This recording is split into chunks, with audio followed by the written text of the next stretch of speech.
is Kyklos code. I've hacked your computer system. You don't mind, do you? I like challenges. Are you brave enough to try?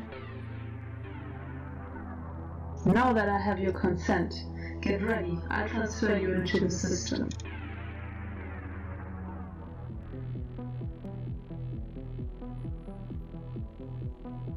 Welcome to my lobby. It is beautiful, isn't it?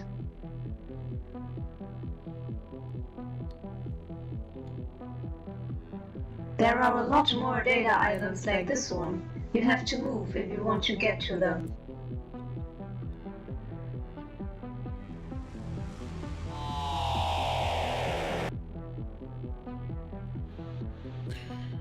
Alright then. Exclamation everybody, and welcome to Kyklos Code. Hopefully I pronounced that correctly. It is by Cube Factory. It is currently out on Greenlight. This is a early alpha demo that was available to be downloaded. I was actually contacted by, I don't know if it's actually available to be downloaded, but whatever. I was contacted by the devs via email, and they asked me if I'd take a look at it. It's a first-person puzzler, which in of itself, you're like, oh, okay, there's been a couple first-person puzzlers, so this is along the same lines as that. But the twist, my friends, is that you have 10 seconds to finish each level. And this demo, I've already played through the entire demo. It's about 15 minutes ish, maybe, probably longer because I like to ramble on and stuff without doing anything. But yeah, it's certainly an interesting concept. We'll get into it, and I'll show you how it can be a little bit frustrating at points. But you start out each level in a stationary position where you can look around and kind of try to get your surroundings.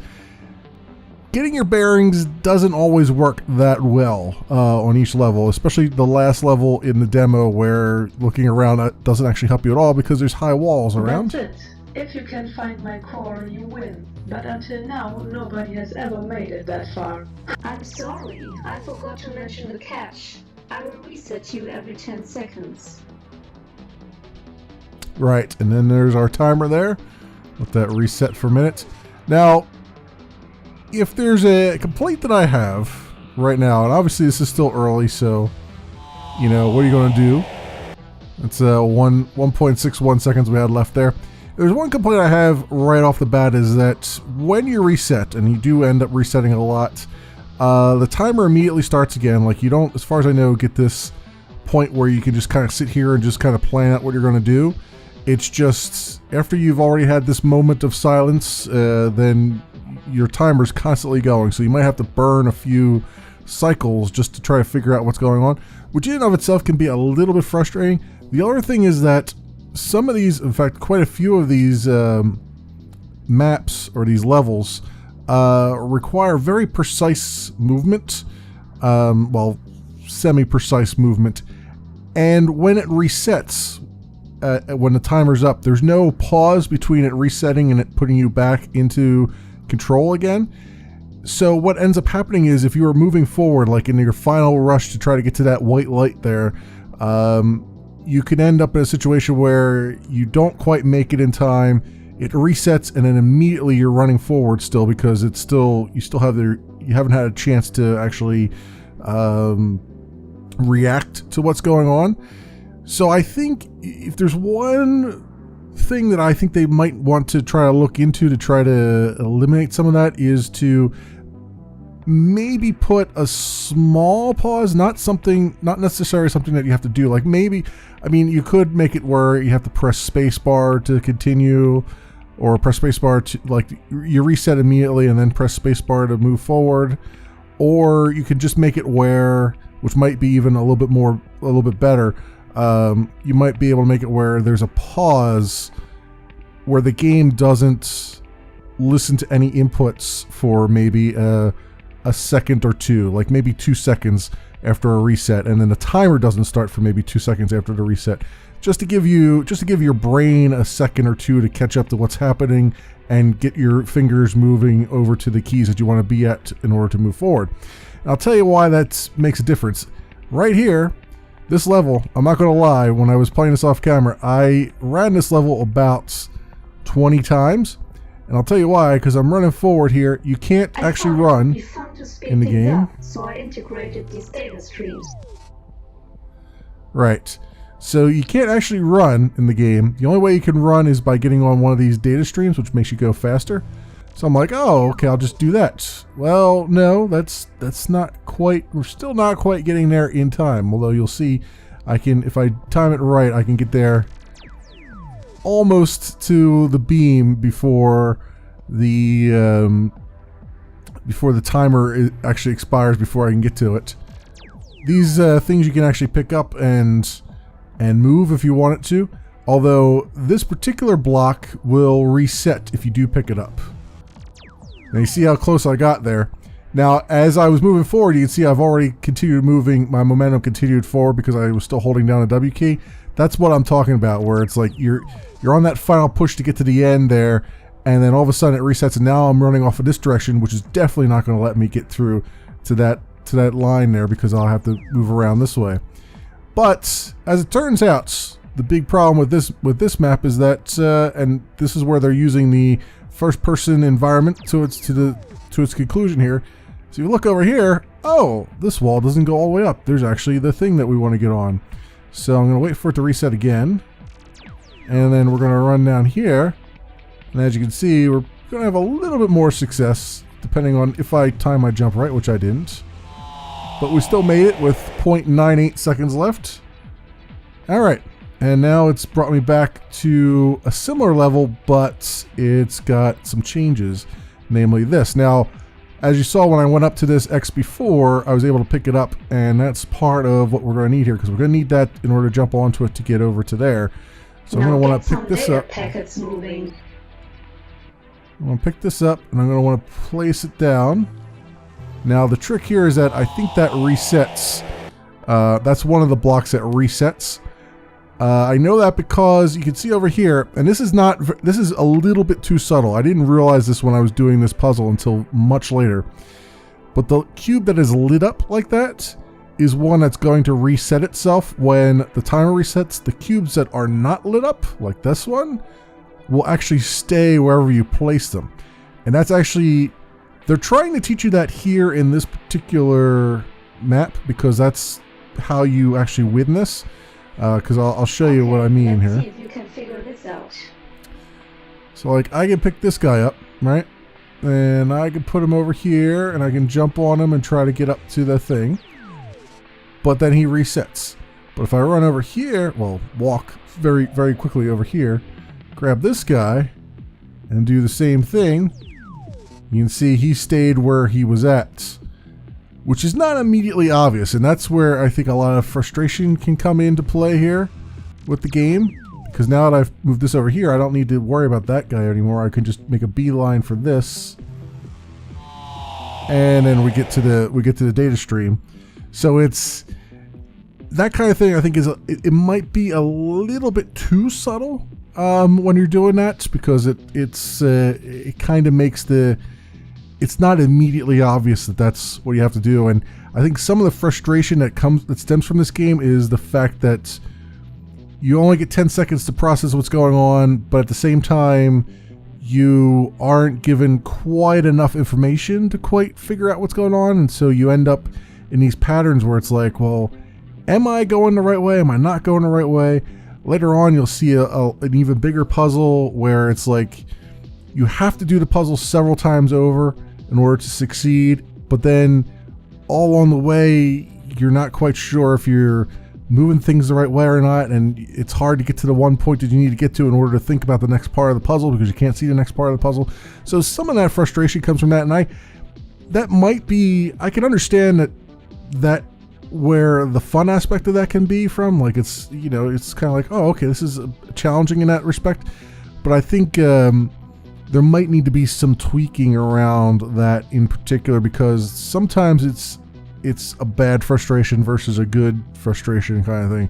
And it's hard for me to really put my finger around what exactly it is, other than some of the things in the game are a little bit too subtle, in my own personal opinion. But here's where they introduce a new mechanic to the game, and this is where the game sort of shows its how it can expand from what you've just seen. Like, so far it's been, okay, everything's got to get done in 10 seconds. It's pretty straightforward. Everything's, there's things in the world that will help you. There's things in the world that will hinder you. You got to be looking for differences and patterns and all that stuff. Well, now they're giving us this little cube here. What segment of your computer system must have resisted my attack? Too bad. Right. So now this, again, they're trying to teach you what this does. You can shoot it like a gun. Wait, and how could you hack me? Whatever. Even with this cheat, you won't do any better. Now you can see that I'm hacking the world. I'm making things. I'm actually changing the way things behave. So these cubes now are solid. They will stay wherever I've put them because the light on them has come out. And this is how I knew the light meant anything from the last one, because I couldn't figure out why the last puzzle worked as far as the cube not disappearing. And then when I did this and I was able to see the light around the cube actually changed, then I was like, oh, okay, so that's what the difference was. That's why, because I kind of stumbled onto it just by accident when they had the two cubes there, and I was like, kept moving the one and it kept resetting, and I kept trying to get over there fast enough and I couldn't do it.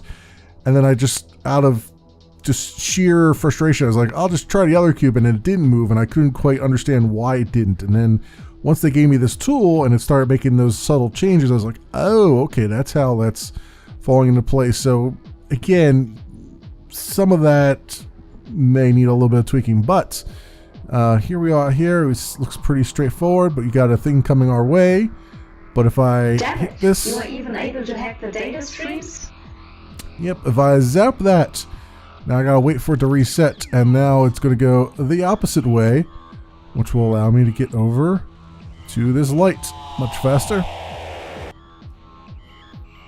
Alright, and now they're going to reintroduce some cubes. These, again, just like the other cubes, if they're either lit up or not. When they're lit up, they're subject to being reset. When they're not subject to being reset, although they still are subject to the physics in the game. So I'll hit this guy, so he stays down there, so that I can jump up on him, and we'll change that data stream pattern. So it goes the other way to help me out, and away we go. See if I make it there in time. Just barely. Even with all that, I barely made it in time. And here's where you start not seeing all of the puzzle. And this is where having this ability to kind of look around actually doesn't end up helping you that much, because it's like, oh, well, this is obviously going to fall down. It's going to go that way. That's where the light is, so maybe I need this to come the other way. This will be helpful in that respect. Later on, I won't even be able to see that much. So let's just do this and do that. And then we can hit R to reset. Time management again. You can trigger reset manually. Less work for me. All right, I shouldn't have did that. I should have waited for it to come down here and then did that, and then did this, and then reset that way. And now we can get into our thing. Yeah, now this one, we got multiple cubes, we got multiple platforms. Now the thing about this one was it's not immediately obvious it's kind of obvious what's going to happen, but it's not immediately obvious that all these platforms are very close together. So if I just kind of let this go, you can't really tell. Like that one, now you can tell, oh, okay, it's hit that guy down there, so I'm going to keep him down that way. And then this one, you're like, well, what's going to go on with this guy? Like, how does that help me? Well, if I experiment and I change the direction of this guy, we find out that, oh, these are actually very close together as well, enough that cube could then move down there. And here's the weird and strange part. I can kind of use that to jump up there and get onto the thing. I don't know if that's the exact way you're supposed to do it, but it seems to work sometimes. Sometimes you can't even jump up on that cube, and sometimes you can. So I don't know if that's the way you're supposed to solve that or not. But here is the final level of this demo. And this is the one where it's like, oh, okay, I can't see any of the level really. Finally, So we'll just let this go. some real challenge. And you're like, what does all this mean? So let's just go zap that and let it go the opposite way.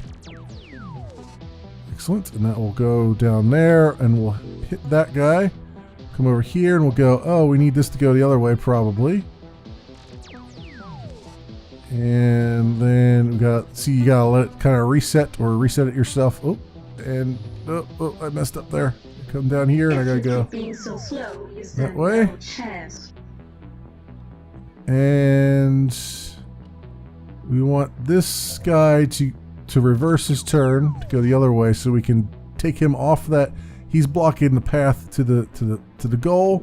So now we can let him sit there for us now, and then we'll change the direction of that very quickly. I hope I got it. Hope I got it in before the time changed. Yep, I did. All right, and then jump for it. And there we go. 0.77 seconds left, and that was that, my friends, for this little demo of Kyklos code. It's done in the Unreal Engine, as they say there. It is by Cube Factory. They're currently on Greenlight, Steam Greenlight, looking for some votes. And again, they had contacted me via email and asked me to just take a look at they gave me a link to their demo and asked me to take a look at it. And it's got potential. It certainly is a little bit of a different spin on, it's the first person puzzler, but with a slight spin on it, with the 10-second time limit and the ability to sort of hack the world a little bit. And I'm hoping that they are planning on expanding upon that a little bit. Maybe there's other things besides platforms to move you on and boxes to stop or not stop. And I think even with just those two features, they could get quite a few levels out of it. But I think there's possibly room to expand a little bit more on there and find something. Find even more mechanics that would make it very, very compelling indeed for puzzle fans. And even what's here right now, I can find very little fault with it. It's certainly, for as early as it is, that they certainly seem to have laid out exactly the kind of thing that they're going for. And we'll just have to keep an eye on it, keep it down on the radar, and see what happens and how it develops. But as always, I will leave links to everything that I have about the game down below in the description, so you can do your own due diligence, possibly even pop on over to Steam Greenlight and give it a thumbs up if you would, or discuss it on one of the discussion forums, or sign up for their email newsletter majigger from their website, or whatever the case may be. So it's got potential, certainly has potential, and I think it's deserved to see the light of day. Thanks so much for watching, everybody, and I will see you next time.